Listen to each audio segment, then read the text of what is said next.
So, for decades, allocating capital to regulated Midwestern utilities was basically, the purest expression of defensive investing. Oh, absolutely. It was the ultimate sleep well at night sector. Right. You bought the stock, you collected this highly predictable dividend yielding somewhere in the mid-single digits, and you just modeled out this sleepy, localized load growth. Maybe like 1% a year if you were lucky. Yeah, you essentially treated it like a bond proxy. It just had, enough equity upside to keep pace with inflation. Exactly.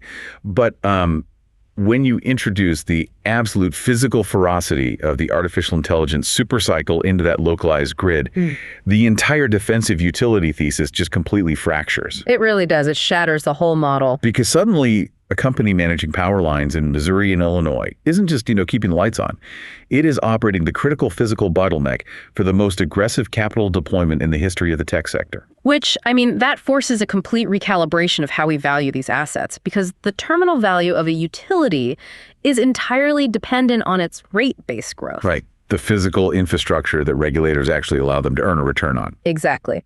And historically, that growth was capped by the slow, organic demographic expansion of whatever region they served. Yeah, you couldn't just decide to build a new billion-dollar power plant if the local population didn't actually need the electricity. No, because regulators would never allow you to pass that cost on to the ratepayers. They'd just block it.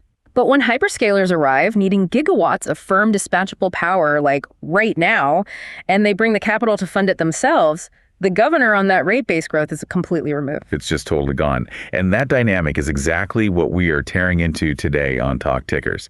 So welcome to the Deep Dive. We are breaking down Ameren Corporation's Q2 2026 earnings print, ticker symbol AEE. Yeah, and as always with Talk Tickers, we're taking a strictly data-forward approach here. Yep, the mission is simple. We're cutting through the Wall Street utility jargon, extracting the hard data from this quarter, and translating exactly what it dictates for your portfolio. Because, while the broader market is still agonizing over semiconductor multiples and data center real estate, Ameren has quietly morphed into this direct, high-growth derivative of the AI build-out. Right under everyone's noses, operating basically entirely under the radar of traditional tech flows. So let's just get right into section one. The headline numbers. What were the big metrics that jumped out at you? Well, the transformation we're talking about is structural, but it is showing up immediately in these headline numbers. Looking at the Q2 print, Ameren posted an EPS of $1.13. Okay, $1.13. Yeah. And comparing that to the $0.01 they delivered in Q2 2025, you are looking at a 12-cent year-over-year expansion in a single quarter. Which is huge for a utility. Exactly. In the software space, a 12-cent beat might be a rounding error, but in the highly regimented world of regulated utilities, a jump of that magnitude is a massive signal of accelerated capital deployment flowing straight through to the bottom line. And crucially, management didn't treat that beat as some weird anomaly.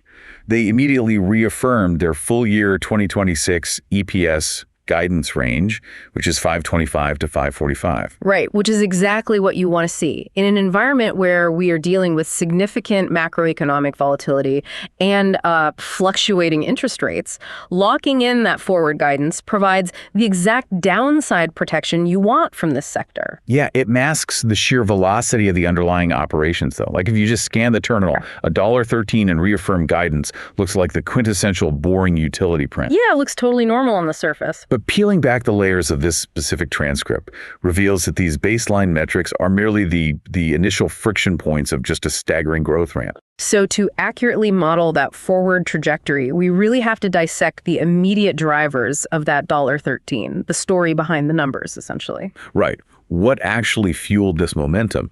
Looking at these data center deals, it feels like Ameren is a commercial landlord who just signed Google and Amazon to these massive leases, and the tenants actually agreed to pay for their own renovations. How is this impacting their bottom line today versus tomorrow? Well, the earnings beat wasn't driven by some sudden spike in residential electricity consumption or like a favorable weather anomaly. It was driven directly by aggressive, massive-scale infrastructure investments. Ameren deployed $2.6 billion into their grid in just the first half of 2026. Wow. $2.6 billion in 6 months. Yeah. And that capital velocity is where the traditional utility model starts to look a lot more like a hyper-growth infrastructure play. Right, because the regulatory construct dictates that they earn a guaranteed return on prudent capital expenditures. Exactly. So the faster they can put steel in the ground, upgrade the substations, string the high voltage transmission lines, the faster that $2.6 billion translates into guaranteed earnings. The $1.13 EPS is just the direct mechanical output of them building faster than they ever have before. But, I mean, when you are analyzing a print this strong, you always have to look for the noise in the signal. Oh, for sure. You have to strip out the fluff.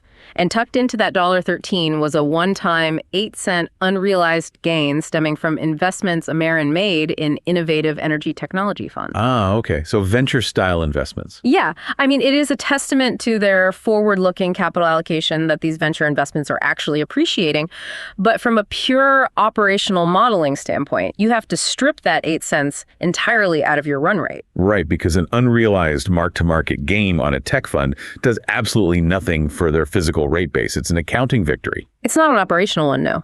Yeah, so if you leave that 8 cents in your baseline, your terminal growth projections for 2027 and beyond will just be totally artificially inflated. Precisely, and we want actionable, clean data here.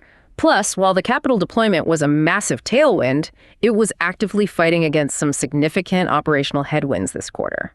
You're talking about the O&M costs. Yeah, the earnings expansion was partially offset by elevated O&M operations and maintenance costs. Management specifically highlighted a heavy increase in tree trimming and energy center maintenance. Which is just, the juxtaposition there is incredible to me. Right. You have billions of dollars flowing into next generation AI infrastructure, and the immediate drag on quarterly earnings is like guys in bucket trucks with chainsaws clearing branches off the lines. It sounds so low tech. Yeah. But the reality of grid management is that vegetation management is arguably the highest ROI defensive spend a utility has. Yeah, it is the absolute first line of defense for grid reliability. Yeah. Especially given the severe weather volatility we were seeing lately. Exactly. When you are promising near 100% uptime to Google and Amazon for these multi-billion-dollar data centers, a downed transmission line from a falling oak tree is a catastrophic failure. It's totally unacceptable for them. Right. So front-loading that O&M spend hits the bottom line today, but it aggressively mitigates the risk of massive, unrecoverable emergency repair costs during the winter or storm season. They are basically paying a slight premium on maintenance now to ensure the grid can actually handle the sheer load they are about to put on it. Which brings us to the mega catalyst, the absolute jaw-dropping metric in this transcript that completely redefines Ameren's valuation model. The demand forecast. Yes. Management stated on the call that electricity sales in Missouri are projected to jump 60% from 2025 levels by the end of 2029. 60%. I mean, we really need to pause and fully internalize that number for you listening. A standard, healthy utility projects load growth of maybe 1%. Maybe 1.5% annually. Ameren is forecasting a 60% acceleration in a 4-year window. The physical implications of a 60% demand spike are they're almost unfathomable for a legacy grid. And you have to remember, this isn't speculative long-tail forecasting. This demand is contractually locked in. Right, it's not a guess. No, the 60% jump is anchored by 2.8 gigawatts of currently signed electric service agreements, ESAs. To contextualize 2.8 gigawatts for a second, that is the equivalent power draw of roughly 2 million average American homes, just localized entirely into these new commercial footprints. Yeah, it's massive. And the counterparties on these agreements are the hyperscalers themselves. Google and Amazon have formally announced projects in Ameren's Missouri territory representing a combined planned investment of $25 billion. $25 billion. And this isn't just, non-binding letters of intent either. The transcript confirms that groundbreakings have actually occurred and physical construction on these district buildings is already underway. But this introduces the central tension of the entire utility sector right now.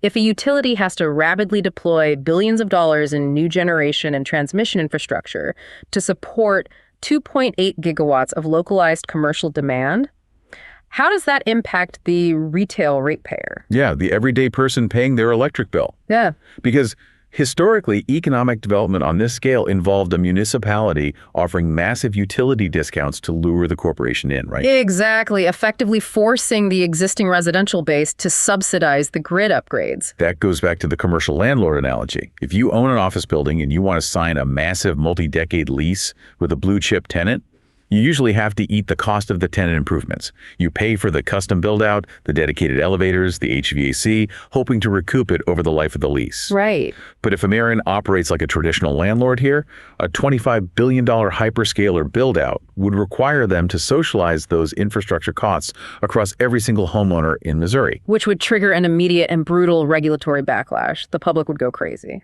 Oh, absolutely. So translating the regulatory environment for us, how are they avoiding that? Avoiding that backlash is exactly why Missouri Senate Bill 4 is the absolute linchpin of the entire bullish thesis for Ameren. Management leaned heavily on SB 4 during the call because it completely inverts that historical dynamic. Okay, break that down for us in plain language. Sure. Under SB 4, tech giants like Google and Amazon are legally mandated to pay 100% of the power and infrastructure costs driven by their specific operations. Wow, 100%. Yeah, there are no volume discounts. The CFO explicitly stated that these data centers have agreed to rates that are actually higher than Ameren's standard industrial rate schedules. So they are willingly paying a premium because, I mean, in the AI arms race, speed to power is literally the only metric that matters. Exactly. The actual cost of the electricity is completely secondary to the availability of the electrons.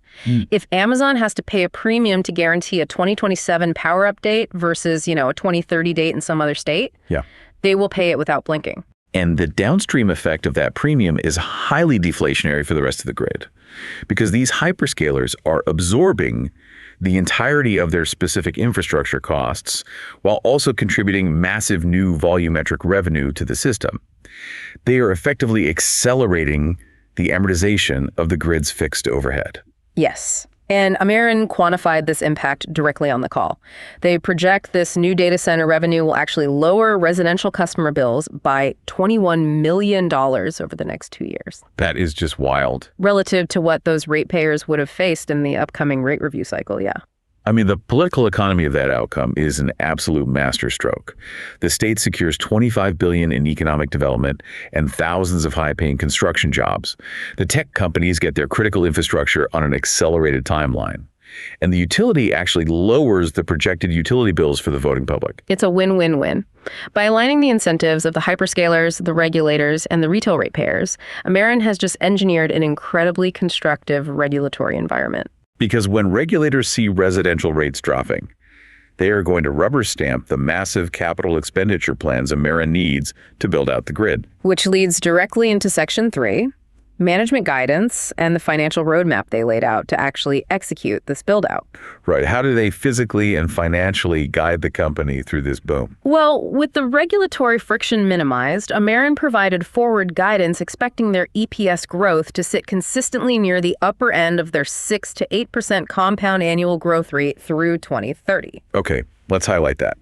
When management explicitly points you toward the upper bound of a multi-year range, they are signaling immense confidence in the visibility of their forward earnings. Totally. And the engine driving that EPS growth is the 10.6% rate-based CAGR they detailed. Compound annual growth rate. Right. A double-digit compound growth rate on a regulated rate base is staggering. It basically means they're expanding their physical footprint and by extension their guaranteed profit pool by over 10% every single year. And to achieve that, they've outlined a $71 billion infrastructure pipeline running through 2035. But, and here is where we have to translate some balance sheet jargon for the listeners, a $71 billion pipeline immediately raises the question of capital structure. Right, how do you pay for it? Exactly.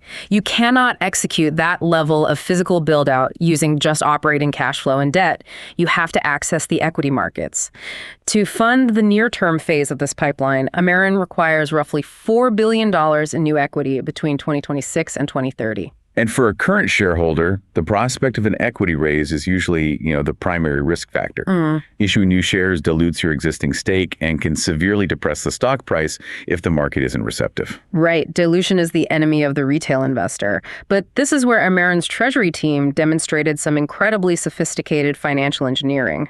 They aren't just going to hit the market with massive unexpected block trades when the construction bills come due. Thank goodness. Yeah, the CFO explained that to satisfy their 2026 equity requirements, they executed forward sales of $600 million in equity last year. Furthermore, so far this year, They have sold forward another $1.2 billion of common stock utilizing their at-the-market program. The ATM program. Yes. So break down the mechanics of a forward ATM sale because it's critical to understand here. Okay, so by selling forward, Ameren has effectively locked in the price and the commitment from buyers for those shares based on current favorable market valuations. However, they don't physically issue the shares or draw down the cash until they actually hit the capital expenditure milestones that require the funding. Oh, wow. So it is the ultimate de-risking maneuver. It really is. In a macroeconomic environment where interest rates remain super volatile and equity markets could experience a sudden, sharp contraction, Ameren has completely insulated their near-term capital plan from market timing risk. Exactly. They have proactively pre-funded a massive portion of their growth.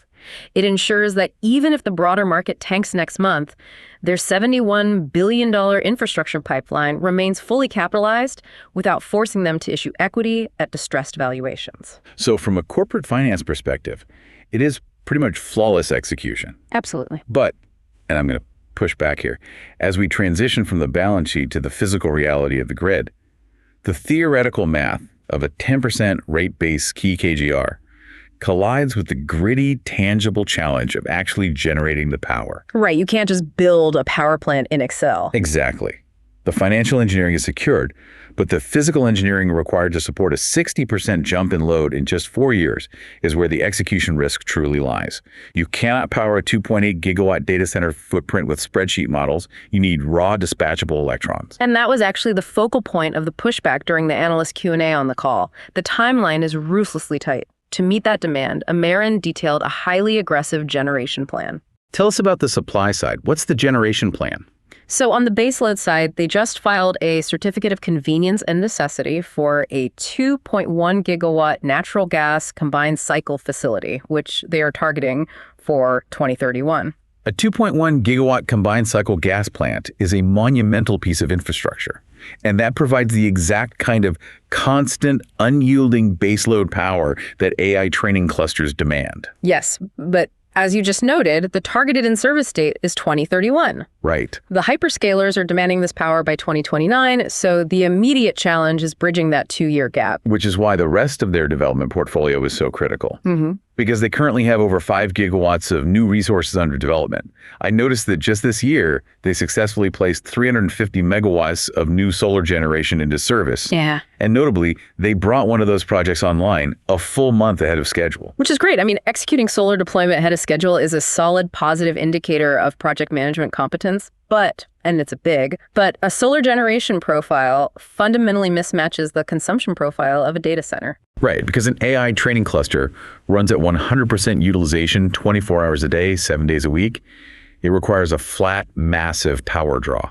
Exactly. Solar is inherently intermittent. The generation curve spikes at noon and drops to 0 at night. You just cannot run a hyperscale facility on raw solar alone. Right. So to solve that intermittency, you have to build out a highly complex multi-resource grid.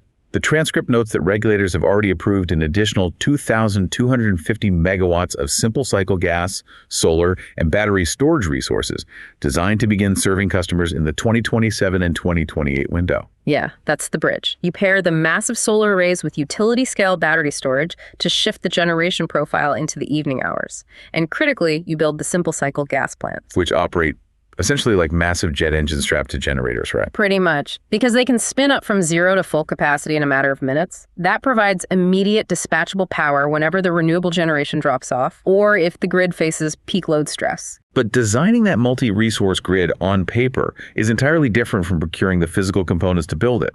I mean, we are currently facing a profound nationwide supply chain constraint for heavy electrical equipment. Oh, it's brutal right now. Every single utility in the country, from PJM in the Mid-Atlantic to ERCOT in Texas, is desperately trying to source the exact same combustion turbines, the exact same high-voltage step-up transformers, and the exact same specialized switchgear to meet this exact same AI demand profile. Yeah, the lead times for high-voltage transformers have stretched from months to literally years. So if a utility is just starting to request quotes for a turbine today, they are already entirely boxed out of the 2029 data center timeline. Without a doubt. Yeah. Which actually makes management's commentary on their supply chain execution arguably the most bullish aspect of this entire call. Yeah. Because they didn't just express confidence. They confirmed hard procurement victories. They have already secured the turbines for all 3 of their upcoming gas projects. They have locked in the critical, long-lead components, including the massive transformers and high-voltage substation equipment for their planned energy resources. Oh, wow. So they have transitioned completely out of the speculative planning phase and into hard execution. Exactly. They explicitly noted that gas supply contracts are executed, and specialized labor contracts for the near-term facilities have already been awarded. That's huge. By securing the physical hardware in a deeply constrained global market, they have massively de-risked the timeline of their capacity expansion. But, I mean, even with all of this capacity secured, when you stare down a 60% demand spike, you have to wonder if their current projections are still structurally underestimating the reality of this AI supercycle. Because throughout the transcript, management continually alluded to an upcoming Integrated Resource Plan, or IRP, that they are preparing to file in September. Right. And for anyone holding or considering this stock, that IRP is the central catalyst for the back half of the year. Break down what an IRP actually is for us. Sure. An IRP is a massive, highly technical regulatory filing where a utility formally maps out to the state exactly how it plans to meet forecasted energy demand over a 10 to 20-year horizon. Okay. It dictates the retirement schedule of legacy coal plants, the exact gigawatt targets for new solar and wind, and the specific deployment of new gas generation and transmission lines. The Ameren is scheduled to drop their updated IRP in late September. And I thought management was very intentional with their phrasing on the call. They stated that due to this unprecedented data center load, they are currently sharpening their perspective on long-term sales trends and resource needs. Yeah, that phrasing is no accident. Right.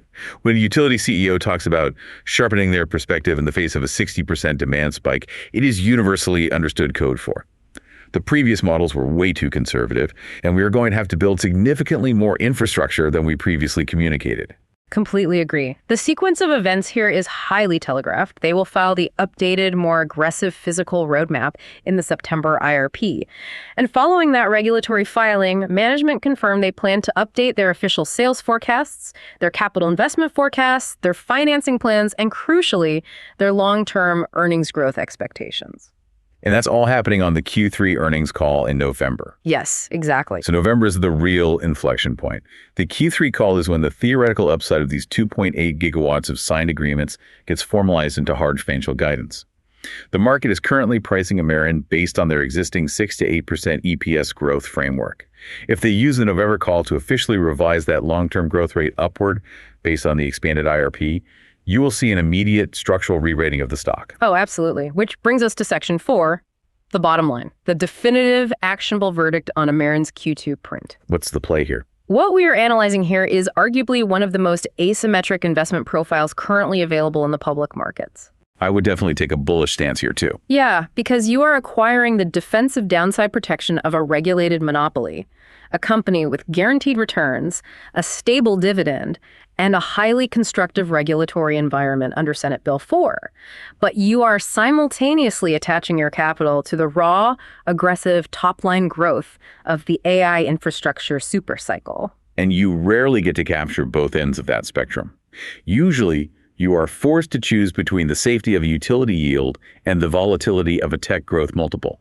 But because the hyperscalers are legally mandated to pay a premium and fully fund their own grid upgrades, Ameren has essentially stripped the capital risk out of the growth equation. Right. So for the investor currently holding the stock, your actionable takeaway is that the operational thesis is pristine. It's as solid as it gets. Yep. The near-term equity financing risk has been meticulously neutralized through that $1.2 billion in forward ATM sales we talked about. The physical execution risk is heavily mitigated because the critical, long-lead hardware, the turbines and transformers, are already sitting in the procurement pipeline. Your dividend is secure and your growth trajectory is locked in. And for the investor on the sidelines, trying to identify a relatively insulated entry point into the AI infrastructure trade, the timeline is very clear. The key is to establish positioning ahead of that November Q3 call. Exactly. The September IRP will provide the physical blueprint, but the Q3 earnings print is when management will actually translate that blueprint into an upward revision of financial guidance. Yeah. You want to be holding the asset before the broader market fully digests that formal guidance hike. It is a textbook setup. But it does raise a broader systemic question that extends far beyond Ameren's specific service territory. Oh, for sure. Because while Ameren appears to have successfully navigated their immediate supply chain bottlenecks, the macro reality of the grid is far more precarious. And that is the underlying provocative friction point we have to leave you with today. Ameren's entire financial model, including that staggering 60% load growth projection, is built entirely on the 2.8 gigawatts of agreement they have already signed. Right, that's already on the books. But tucked quietly into the Q&A section of the call, and I almost missed this, management casually revealed that there are another 4 gigawatts of data center projects currently sitting in their interconnection queue with completed engineering studies. 4 gigawatts in the queue. Yeah. That is substantially more power than the 2.8 gigawatts that is already rewriting their entire 2030 financial outlook. Exactly. Now extrapolate that across the entire national grid. Ameren secured their turbines for their immediate projects. But simultaneously, every utility operating the data center alleys of Virginia, the deregulated markets of Texas, and the industrial corridors of Ohio, they are all attempting to physically manifest the exact same infrastructure. Yeah, they're all competing for a completely inelastic supply of specialized union labor, raw copper, heavy steel, and high voltage transformers. The demand curve for AI compute is essentially infinite, right? It is entirely unbound by physical reality. It just scales at the speed of software. But the supply curve for the electricity required to power that compute is violently constrained by the realities of heavy manufacturing, multi-year regulatory permitting cycles, and just a finite global supply of raw materials. It's a huge bottleneck. So the ultimate question for anyone deploying capital into this space isn't whether Google and Amazon have the cash to build the data centers. We know they do. Right. The question is, will the sheer brutal physical constraints of the global electrical supply chain ultimately form the hard ceiling that chokes off the AI revolution? Because you can write all the software you want, but if you can't source the transformer to step up the voltage, the screen stays dark. Watching the infinite demand of the tech sector crash headlong into the finite reality of the physical grid is going to be the defining capital markets story of the next decade. A true collision of physics and finance. Keep a close watch on that September IRP filing, position for the November catalyst, and we will see you on the next deep dive.